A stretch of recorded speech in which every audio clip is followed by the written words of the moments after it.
Hello everyone, नमस्कार। आप सभी का स्वागत है दृष्टि टीचिंग एप्लीकेशन पर। मैं मनीष आप सभी का वेलकम करता हूं।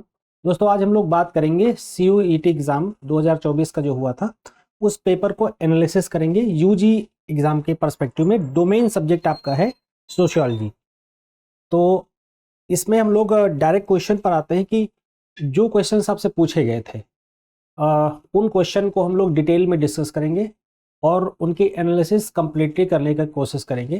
तो चलिए स्टार्ट करते हैं आज का ये क्वेश्चन पहला। ठीक है, the Chipko movement is an example of. Chipko movement को हम किसका एक एग्जाम्पल समझ सकते हैं? तो पहला पॉइंट है peasant movement, second is workers movement, third is ecological movement and fourth is Dalit movement. तो हियर वी डिस्कस कि ये किसका एक मूवमेंट होगा, चिपको मूवमेंट। सबसे पहले हमें समझना होगा कि व्हाट इज चिपको मूवमेंट। तो चिपको मूवमेंट के बारे में जब हम बात करते हैं तो 1973 में स्टार्ट किया गया था। 1973 में स्टार्ट किया गया था फ्रॉम, ये पहला पॉइंट है, ये उत्तराखंड से स्टार्ट हुआ था। उत्तराखंड के चमोली डिस्ट्रिक्ट से, उत्तराखंड के चमोली डिस्ट्रिक्ट से, चमोली डिस्ट्रिक्ट से स्टार्ट हुआ था। एंड इसके जो फाउंडर थे जिन्होंने इसे स्टार्ट करा था उनका नाम था founder, who is founder, Sundarlal Bahuguna. Sundarlal Bahuguna, एक तो ये चीज आपको याद रखनी। दूसरा, जब चिपको मूवमेंट का बेस कहां से मिला, मतलब ये the basis of Chipko movement, तो ये रिलेट करता है इकोलॉजिकल मूवमेंट से। सबसे पहली चीज इकोलॉजिकल मूवमेंट से, क्योंकि इसमें जो है एक वीमेन थी, शी वाज गौरा देवी। गौरा देवी, उन्होंने क्या करा था, पेड़ों को हक किया था, पेड़ों से चिपक गई थी। और उसके बाद वहां पर एक तरीके के महिलाओं ने पूरा एक कोशिश करा, एक इनिशिएटिव लिया जिससे जो है जो उनके जो मतलब जो आजीविका के स्रोत थे, ठीक है, रिसोर्सेज ऑफ लाइवलीहुड, उस पर क्वेश्चन मार्क नहीं लगा। तो ये तो चीज़ है। दूसरा है कि अब हम अगर बात करें इसमें कि दलित या पीजेंट मूवमेंट कौन से हैं, तो किसान आंदोलनों की अगर हम बात करते हैं तो इसमें बहुत सारे किसान आंदोलन हमको मिलेंगे। जैसे Champaran, Champaran 1917 first, second is Kheda, Kheda 1918। और भी बहुत सारे जो है जो पीजेंट मूवमेंट थे। ठीक है, वर्कर्स मूवमेंट आपको पता ही है कि वर्कर्स, श्रमिकों के बहुत सारे मूवमेंट्स हुए हैं।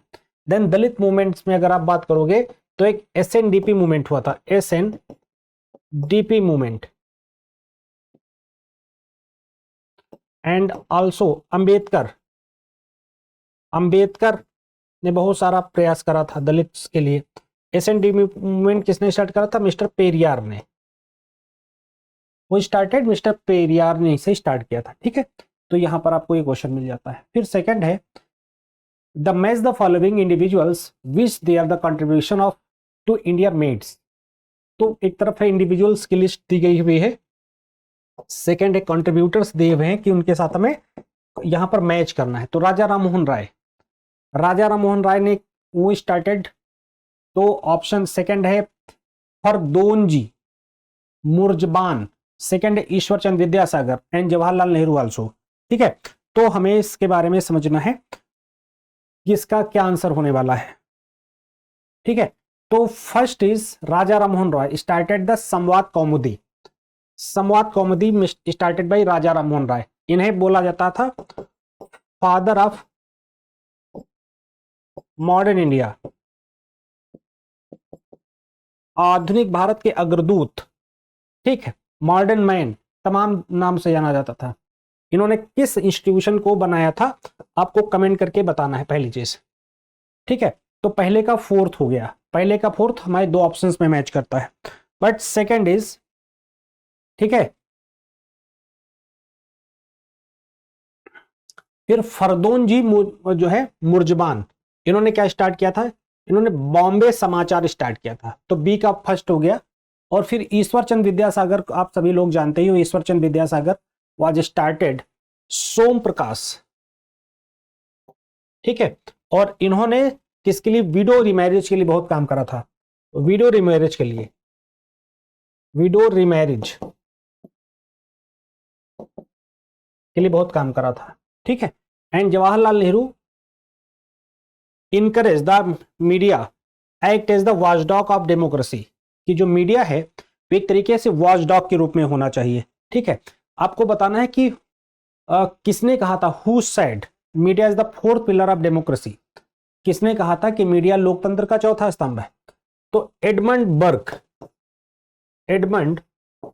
बर्क ने बोला था कि media is the fourth pillar of democracy, ठीक है। तो याद रखेंगे इस चीज को। नेक्स्ट है, who among the following is the credited the invention of the printing press, कि किसने प्रिंटिंग प्रेस का आविष्कार किसने करा था। सिंपल सा क्वेश्चन है कि आपके सामने है Leonardo da Vinci, second option is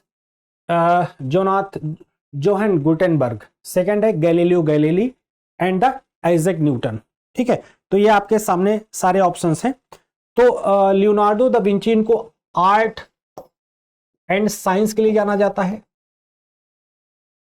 and Jonathan Gutenberg is the right answer, ठीक है। इन्होंने स्टेब्लिश करा था प्रिंटिंग प्रेस को 1440 ईस्वी में, ठीक, 1440 ईस्वी में करा था, ठीक है। अगर हम गैलीलियो गैलीली की बात करेंगे तो ये एस्ट्रोनॉमी में इनका इंपॉर्टेंट रोल है, खगोलिकी में। एंड आपको पता ही कि सर आइजैक न्यूटन, ठीक है, इन किसके लिए जाने जाते हैं, ठीक है। तो ग्रेविटेशनल फोर्स, गुरुत्वाकर्षण के सिद्धांत के लिए,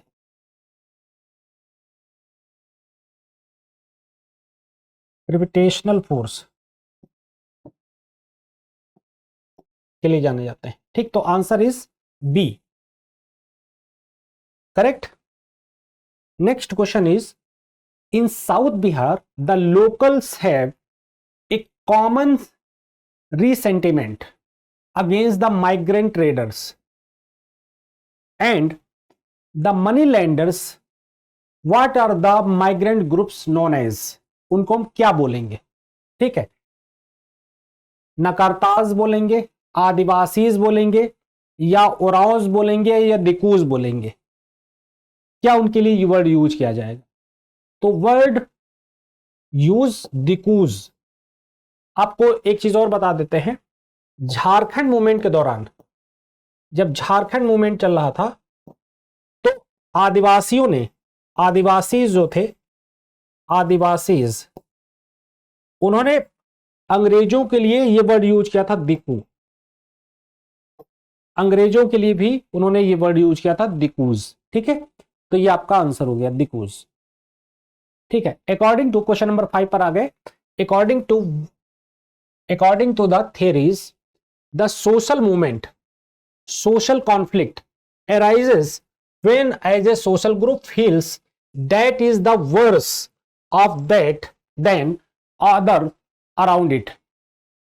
What is the theory known as? इसे हम किस रूप में इसको जानते हैं। बहुत ही इंटरेस्टिंग क्वेश्चन है, this is the very interesting जो है क्वेश्चन।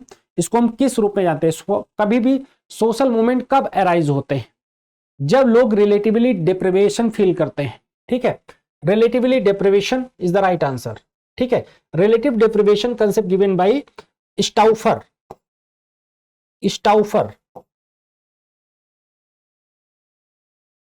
स्टाउफर ने ये कंसेप्ट दिया था, ठीक है। इसे बोलते हैं सापेक्षिक वंचना। It's means relative deprivation means, अगर आपके पास 4 कार हैं, 4 कार हैं आपके पास, और कोई दूसरा बंदा आपके अगेंस्ट वो जो बाइक से चल रहा है, या मान लो उसके पास बाइसिकल है, साइकिल है, तो उसका मतलब हुआ कि वो आपसे रिलेटिवली डिप्रिविस्ड है या डिप्राइव है आपकी तुलना में, वो आपसे पिछड़ा हुआ है, देन वो अपने राइट्स के लिए मूवमेंट करेगा। इसी तरीके के मूवमेंट फिर बहुत सारे मूवमेंट हुए, जैसे वीमेन के मूवमेंट, वीमेन्स के मूवमेंट हुए, दलित के मूवमेंट्स हुए, पीजेंट्स के मूवमेंट हुए, फार्मर मूवमेंट हुए, है ना, वर्कर्स के मूवमेंट हुए। तो ये सारे मूवमेंट्स रिलेटिव डिप्रिवेशन के कारण ही होते हैं। ठीक है, next question, wonderful question, which one of the following the characteristics are associated with the women's movement of post 1947, यानी कि 1947 के बाद जो महिला आंदोलन हुए उनके बारे में हमें बात करनी है। ठीक है, तो उनमें क्या इंपॉर्टेंट फैक्टर्स देखने को मिलते हैं। तो first is involvement of women in the nation building task. बिल्कुल, क्योंकि वीमेन्स ने तो 1850 जो 47 का मूवमेंट है या फ्रीडम मूवमेंट है उसमें भी पार्टिसिपेट करा था, तो that is the correct option. Second is growth of autonomous women movement, कि स्वायत्त रूप से फ्री फ्लो तौर पर जो है वीमेन मूवमेंट जो है डेवलप होने लगे, उनकी ग्रोइंग कैपेसिटी आने लगी, क्योंकि वीमेन्स जो है इन सेल्फ कैपेसिटी में आ गई। Third is all women suffer the discrimination of the uniform level, इससे उसका कोई लेना देना नहीं है। ठीक है, इसलिए ये गलत हो जाएगा। फिर change in ideology and organisation strategy, women's ने अपनी जो है मूवमेंट्स की स्ट्रेटजी और अपने ऑर्गेनाइजेशन की काम करने की स्ट्रेटजी को भी चेंज कर दिया। ठीक है, तो दैट इज द थिंग, इसलिए answer is a. Next question है, बहुत ही अच्छा क्वेश्चन है। ठीक है, इसके ऑप्शंस अलग पेज पर हैं but it is very wonderful question. ठीक है, चलिए, तो एक तरफ दिया है नेम ऑफ सोशोलॉजिस्ट एंड दूसरी तरफ उनकी बुक्स दी गई हैं। ये बेसिकली उनके बुक्स हैं जो इनके वर्क्स के तौर पर दी गई फॉर कंफ्यूजन मेंटेन करने के लिए आप लोगों के दिमाग में, तो बिल्कुल कंफ्यूज होने की जरूरत नहीं। ठीक है, तो निकोलस डिर्क, ठीक है, इन्होंने कौन सी पुस्तक लिखी, आपने कभी शायद इनका नाम नहीं सुना होगा। ठीक है, तो इन्होंने जो पुस्तक लिखी है उसका नाम है caste of mind, the colonisation and the making of the modern India, first the third. And आपको पता है कि बहुत बार मैं बता चुका हूं कि लुई ड्यूमॉन्ट ने लिखा है होमो हायरार्किकस, तो इसका बी का सेकंड हो गया। पैट्रिशिया ओबराय, इनकी जो है किन्सी फैमिली मैरिज पर इनका पूरा काम है। ठीक है, पैट्रिशिया ओबराय, तो family kinship marriage in India. And Andre Beteille, Andre Beteille, actually इनके लिए ये वर्ड यूज होता है, the reproduction of the inequality occupation caste and family. ठीक है, आंद्रे बेटे के बारे में ये भी है कि इनको इंडिया का वेबर बोला जाता है, weber of India, weber of India इनको बोला जाता है। ठीक है, तो इस तरीके से हम सारे ऑप्शंस मैच हो गए हैं, यानी ऑप्शन इज फर्स्ट का थर्ड, तो यहां पर ऑप्शन बनेगा सी। एकदम क्लियर है, एक ऑप्शन मैच करे तो सारे ऑप्शन देखिए एलिमिनेट हो जाते हैं। नेक्स्ट क्वेश्चन फिर बहुत अच्छा क्वेश्चन है। ठीक है, नेक्स्ट क्वेश्चन बहुत अच्छा क्वेश्चन है, क्वेश्चन नंबर 8।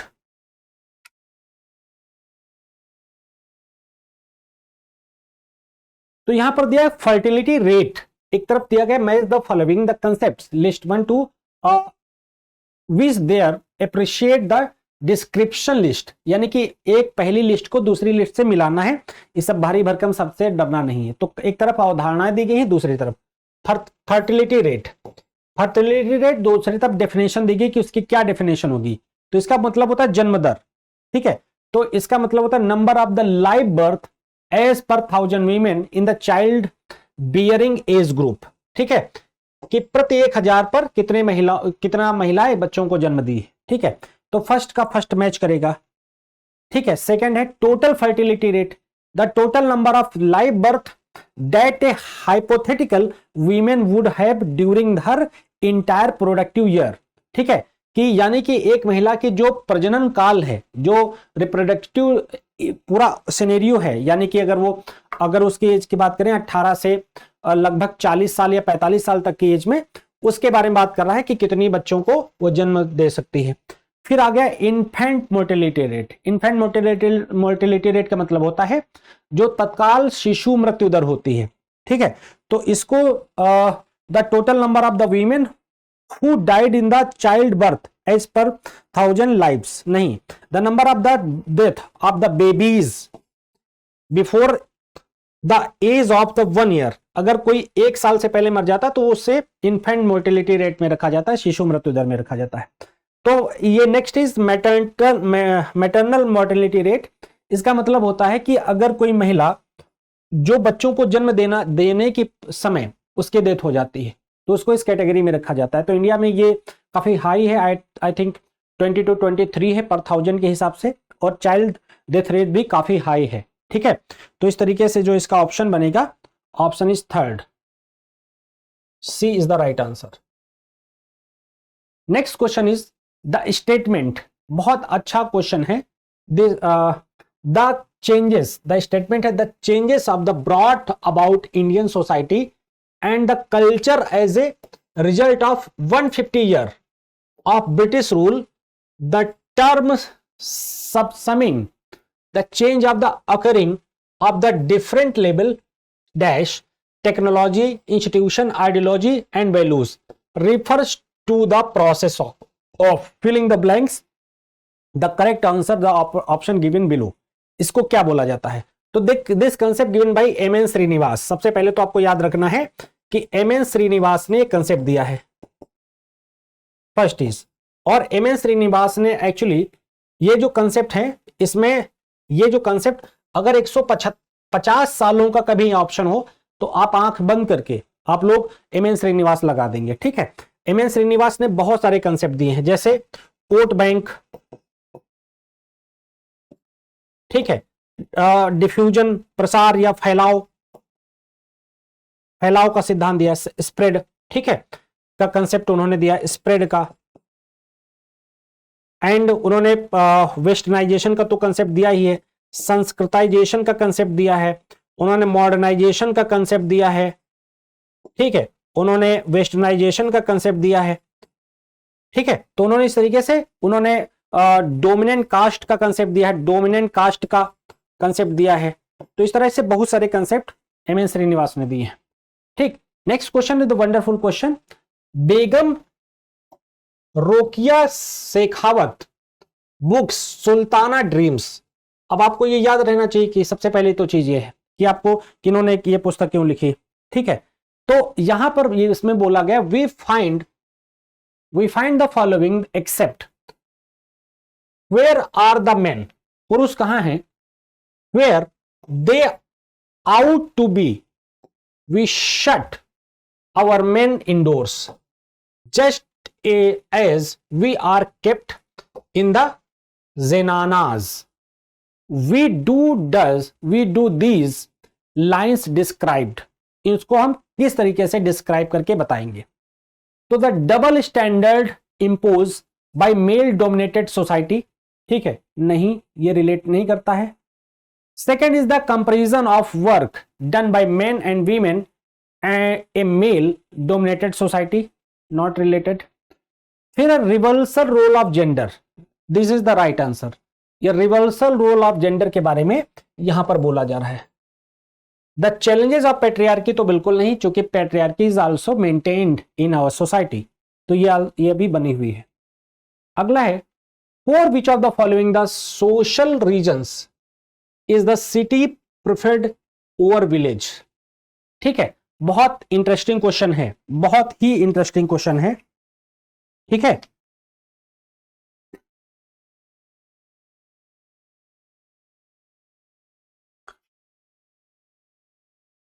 चलिए तो ऑप्शन पे आते हैं। The decline of the common resources in village, ठीक है, कि हम क्यों शहरों को प्रेफर करते हैं, गांव में क्यों नहीं रहना चाहते, ये सिंपल क्वेश्चन है। ठीक है, तो जो कॉमन रिसोर्सेज है वो गांव में खत्म हो रहे हैं। ठीक है, पहला ऑप्शन है। दूसरा है opportunities of earning the cash income, ठीक, इसलिए हम शहरों की तरफ बढ़ते हैं, बिल्कुल सही। सेकंड पॉइंट, शहरों में रिसोर्सेज नहीं खत्म हो रहे हैं, the resources also maintain in villages. ठीक है, द सफिशिएंट वर्क अपॉर्चुनिटीज, बिल्कुल काम की अच्छी अवसर है। गांव में कास्ट सिस्टम, रिलीजन, ये सारे फैक्टर्स होते हैं जो हर्डल बनते हैं, बाधा बनते हैं, जो आपको अवसर नहीं देते हैं। सेकंड है रिलेटिव एनोनिमिटी। ठीक है, तो ये भी एक बहुत अच्छा कंसेप्ट है। वहां अनामता है, वहां आपकी कास्ट के बारे में, आपके रिलीजन के बारे में, आपके रीजन के बारे में, आपके इकोनॉमिक स्टेटस के बारे में लोग नहीं पूछते, बट पूछते क्या है कि यू आर एबल, या आप अपने काम में दक्ष हैं क्या, यू आर स्किल्ड लेबर और नॉट। अगर आप अपने काम में स्किल्ड हैं तो आप इन हैं। तो B C is the right answer, यानी कि B is the right answer, 20 का सही जवाब होगा। Next is which of the following the factors was not responsible for the unification of India under the colonial rule. ठीक है, बहुत सही क्वेश्चन है, आप इसका आंसर बताएंगे कि which of the following the factors is not responsible, लिखा है for the unification of Indian colonial rule. तो सोशियो कल्चरल इंपैक्ट उन्होंने डाले, political impact also does, economic impact, administrative impact का यहां कोई मतलब नहीं रह जाता, इसलिए D is the right answer. अगला है which one of the following the factors was not considered significant during the industrialisation in independent India. ठीक है, तो बहुत अच्छा क्वेश्चन है। अब इसका आंसर हम लोग देखते हैं। ठीक है, which one of the following the factors was not considered significant during the industrialization of independent India. First is the development of heavy and the machine making industries, not yet. Expansion of the public sector, no. The presence of the large corporate sector, ठीक, is the right answer. ठीक है, कह रहा है कि हम लोगों ने क्या कंसीडर नहीं किया, हम लोगों ने कॉर्पोरेट सेक्टर को कंसीडर नहीं किया, बिकॉज दैट टाइम हम लोगों ने क्लोज इकोनॉमी को अपनाया था। क्लोज इकोनॉमी जिसे आप बंद अर्थव्यवस्था बोलते हो, बंद अर्थव्यवस्था हमारी थी। हम लोग नो इंपोर्ट एक्सपोर्ट करते थे, हम लोगों ने उसके बाद मिक्स्ड इकोनॉमी के कंसेप्ट को लेकर चले थे, मिक्स इकोनॉमी। तो जो ये प्राइवेट सेक्टर है उसके लिए जो ऑप्शंस हैं वो बहुत ही कम थे, बहुत ही कम ऑप्शंस थे। अगला है in which of the following the state Birhor tribe found. ठीक है, कि बिरहोर ट्राइब किस रीजन में पाई जाती है बेसिकली, बिरहोर ट्राइब आपको जवाब देना है। असम में, नो। खासी गारो जयंती, बिहार, राजस्थान या नागालैंड। ठीक, तो वहां तो भील पाई जाती है, इसका आंसर होगा बी, सॉरी सी। आपका ऑप्शन क्या बनेगा, सी। ठीक है, असम, क्या बोला हूं मैं, इसका ऑप्शन बनेगा Bihar is the right answer, sorry at my side. अगला है the term prejudice refer, prejudice means होता है पूर्वाग्रह। जैसे कि हम किसी विषय में अपने आप को पहले ही ये मान के चलते हैं कि वो किसी जाति का है इसलिए मेरा काम नहीं करेगा, वो पर्टिकुलर किसी रिलीजन का है इसलिए हमारा काम नहीं करेगा। हम हमेशा किसी न किसी प्रेजुडिस से जो है घिरे रहते हैं। तो इसका यहां पर मतलब बताया जा रहा है कि इससे क्या निकल कर आता है। Fill in the blank the correct answer from the options given. तो प्रेजुडिस के लिए हम क्या बात कर सकते हैं। ठीक है, कई बार इसके जो है कम्युनिटी आइडेंटिटी, कम्युनिटी आइडेंटिटी के से कोई मतलब नहीं है। The social inequality, not correct. Pre judgemental हो जाते हैं हम, जैसे इन जनरली अगर मान लो कि अगर कोई हिंदू है तो अगर कोई मुस्लिम को रूम देना है तो पहले प्री जजमेंटल हो जाएगा कि यार हम रूम दे रहे हैं, पता नहीं ये क्या बनाए क्या खाएं, ऐसे करके। ठीक है, और तमाम तरीके से ऐसे ही कोई इस्लामिक एरिया में कोई हिंदू जाकर रहे तो थोड़ा सा जो है बच के रहता है। ऐसे बहुत सारी चीजें रहती जहां पर लोग कास्ट के बेसिस पर, अगर लोअर कास्ट के लोग अपर कास्ट के पास जाते तो थोड़ा सा प्री जजमेंटल रहते हैं, अपर क्लास वाले लोअर क्लास के। तो हमारे यहाँ बहुत ज्यादा सब सेगमेंटल डिवीजन है जहां पर हम लोग पहले से प्रीजुडिस दिमाग में रखकर, प्री जजमेंटल होकर दिमाग में रखकर काम करते हैं। ठीक है, तो next question is 60 number question, which of the following the leaders is not associated with the AITUC. ठीक है, तो ये पहले तो मैं जानना है कि व्हाट इज द एटक। तो ये इंटरेस्टिंग चीज है कि ये जो है एक ऐसा इंस्टीट्यूशन है जो लगभग 1920 के आसपास स्टेब्लिश की गई थी, ठीक है। और ये एस्टेब्लिशमेंट जो इसका हुआ था एटक का, वो हुआ था ILO, इंटरनेशनल लेबर ऑर्गेनाइजेशन बनने के बाद। और ILO की जो एस्टेब्लिशमेंट है, स्थापना है, वो थी 1919 में, ठीक है। तो ये चीज याद रखना है। तो इसमें किसने रोल निभाया था, तो ये कौन इससे एसोसिएटेड नहीं था, सबसे पहली बात है MN Roy was Marxist associated थे। VV गिरी बिल्कुल एसोसिएटेड थे। VV गिरी इंस्टीट्यूट आपको पता है कि उत्तर प्रदेश में पड़ता है, ठीक है।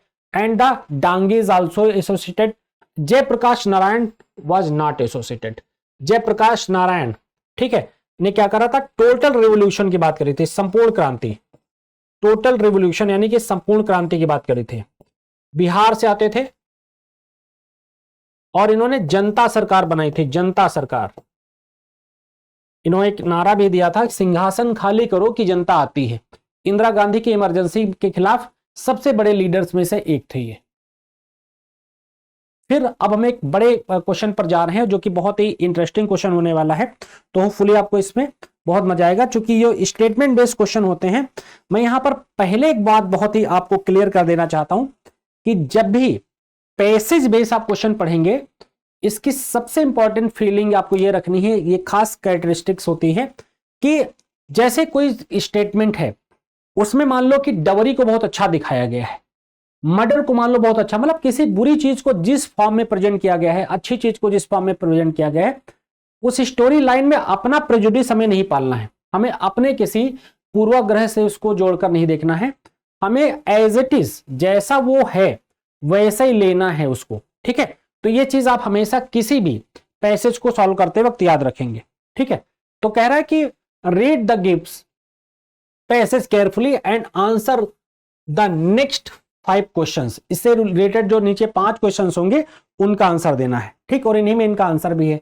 इन मैनी, एक बार हम लोग पढ़ते हैं, in many ways it was a major political change, namely the collapse of the erstwhile the socialist world that the handstand the globalization and also gave a specific economic and the political approach to the economic policies that underpin the globalization, ठीक। First para यहां तक आता है, एक ही पूरा complete para है। these changes, ये first sentence है, these changes are often term as new liberal economic measures.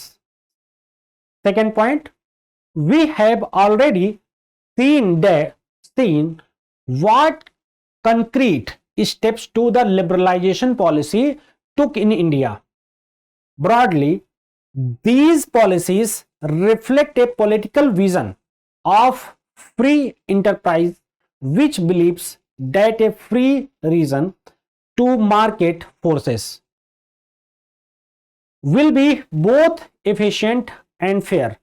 It is therefore critical of both state regulations and the state subsidies. The existing process of globalization in the sense does have a political vision as much as economic vision, ठीक है। तो ये आपके सामने question है। अब हम questions पढ़ेंगे, उससे हम अपना आंसर निकालेंगे। इससे हमें अपना एक लाइन ड्रॉ करने में आसानी हो जाती है। Which does the term liberalisation policy refers, ठीक है, refers to the give passage. Liberalisation policy basically क्या कहती है, ठीक है। तो regulation the state subsidies, no. Liberalisation means क्या होता है, लिबरलाइजेशन मींस होता है कि जो है किसी प्रकार का कोई हर्डल क्रिएट ना करे स्टेट, तो स्टेट सब्सिडीज का यहां कोई रोल नहीं। रेगुलेशन द मार्केट फोर्सेस, ठीक है। कह रहा है कि liberalization policy refers to the given passage. फिर रेगुलेशन द सोशल वेलफेयरिज्म, इससे भाई कल्याण करने के लिए बिल्कुल नहीं आती। Deregularization of the market forces, नहीं, रेगुलेशन ऑफ मार्केट फोर्सेस, बाजार को कंट्रोल करने की कैपेसिटी इस तरीके की लिबरल इकोनॉमीज के हाथ में अब है, वो अपने हिसाब से वैल्यू गुड्स सब डिटरमाइन करती हैं। Second, what is the the central political vision reflect in the economic policies underpinning the globalisation, की जो है जो इकोनॉमिक जो लिबरलाइजेशन है वो ग्लोबलाइजेशन के अंतर्गत कैसे जो है पॉलिटिकल विजन अपना सेट करता है, किस तरीके से चीजें बढ़ती हैं आगे। ठीक है, तो पहला है, first option is the free enterprises, second है the state subsidies, third is the centralized power and fourth the state regulation. तो देखिए स्टेट रेगुलेशन का तो बिल्कुल कोई रोल नहीं रह जाता, प्राइवेट कंपनी है वो अपने हिसाब से अपनी मूल्य तय करती है। ठीक है, सेंट्रलाइज पावर तो बिल्कुल नहीं है, आपको पावर जैसे ही आप अपनी 51% किसी चीज में आप एफडीआई देते हैं वैसे आपकी पावर चली जाती है उस सेक्टर से।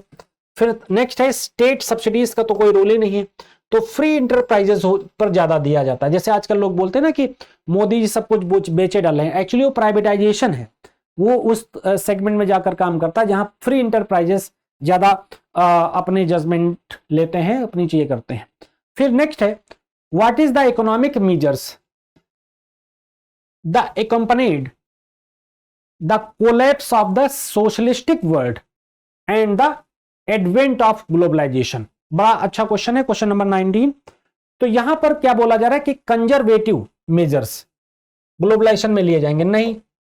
फिर वेलफेयर मेजर्स तो बिल्कुल नहीं लिए जाएंगे, कल्याण के लिए बिल्कुल काम नहीं करता है, ये इकोनॉमिक रिसोर्सेज क्रिएट करने के लिए काम करता है।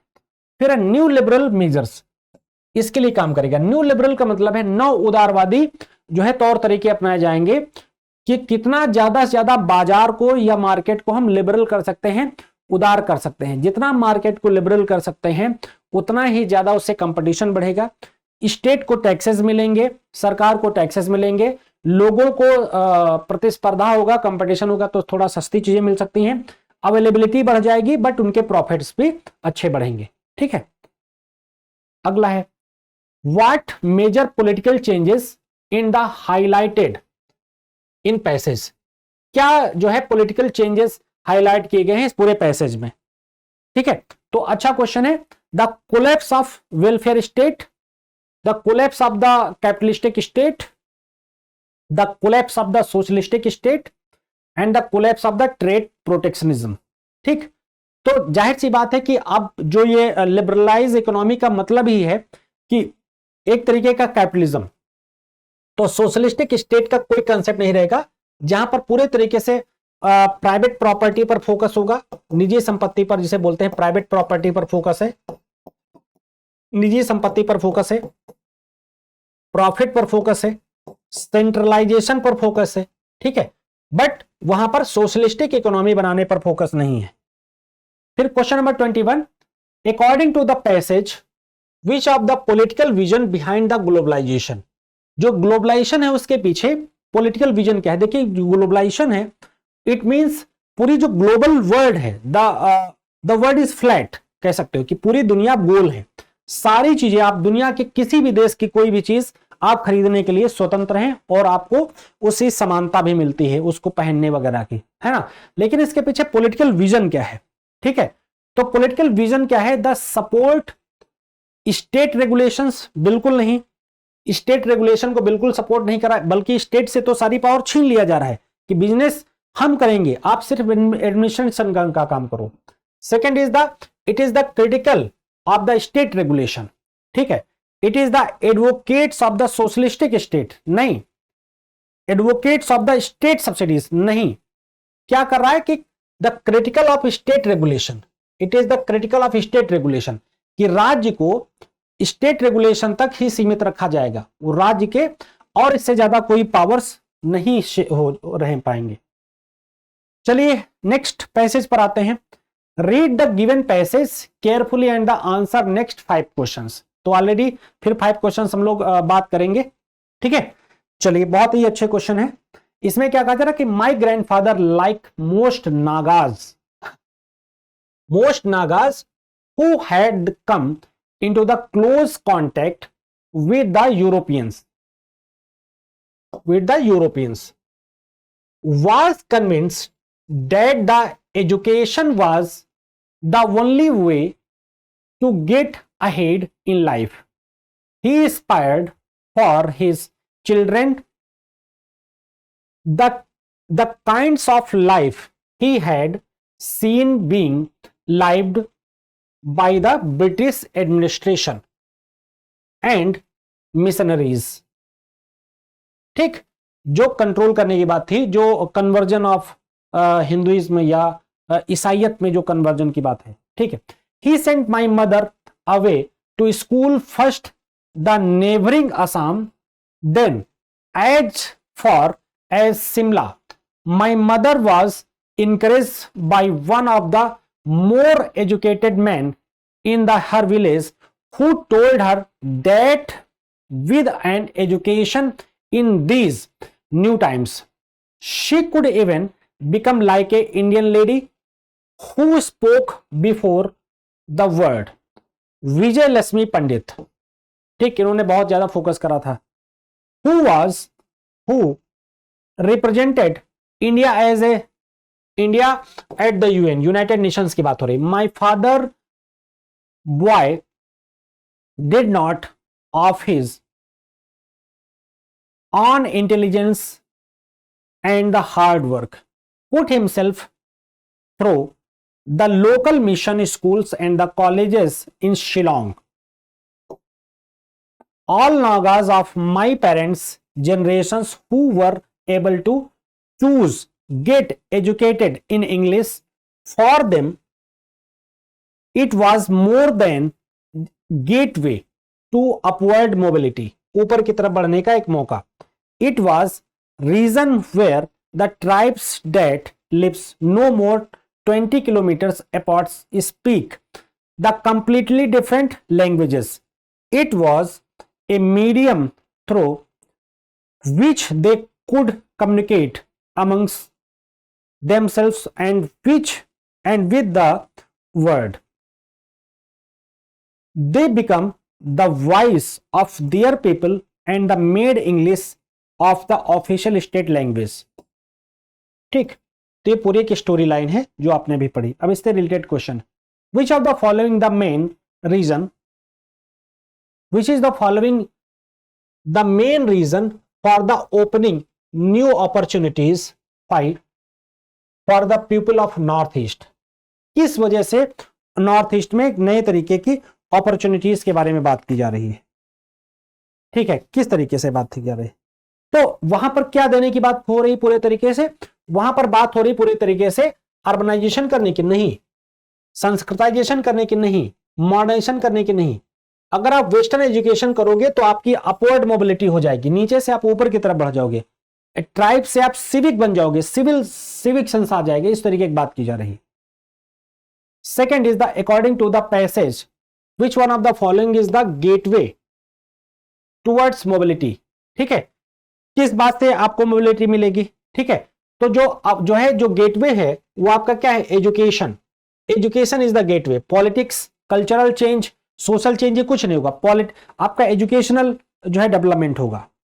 Next, name the process through which the movement individuals takes the place from their existing states to improve status। उसको क्या बोला जाता है, ठीक है, उसको क्या हम संस्कृताइजेशन बोलेंगे। ठीक है, जहां पर स्टेटस चेंज होता है, it is the positional change. Sanskritisation is a process given by M N. Srinivas and इसको बोला जाता है कि ये जो है एक पोजिशनल चेंज लेकर आता है। अगर आप एसटी या एससी कम्युनिटी से हैं, आप लगातार ट्राई कर रहे हैं पीढ़ी दर पीढ़ी, तो आपका पोजीशन चेंज हो जाएगा, आपकी पूरी कम्युनिटी नहीं चेंज होगी। तो Sanskritisation. Which among the following the represented in India, तो विजय लक्ष्मी पंडित, ऑल्सो भी हम लोग पीछे उसमें देख चुके हैं। ठीक, विजय लक्ष्मी पंडित। फिर which of the following is the reason of improve the communication among the different factors of the Naga tribe. बहुत इंटरेस्टिंग क्वेश्चन है, इसका आंसर बताइए। ठीक है, तो use the English language, missionaries help, Naga leaders worker together the British administration. तो हम लोगों ने क्या करा था, नागा लैंग्वेज के लिए वो लोग ट्राई कर रहे हैं कि उनकी ऑफिशियल लैंग्वेज बन जाए। तो हम लोगों ने 26 क्वेश्चन डिस्कस किए हैं। आई थिंक ये सारे क्वेश्चन का एक्सप्लेनेशन भी दिया है, आपको इसमें काफी इंटरेस्टिंग चीजें मिली होंगी। Thank you very much.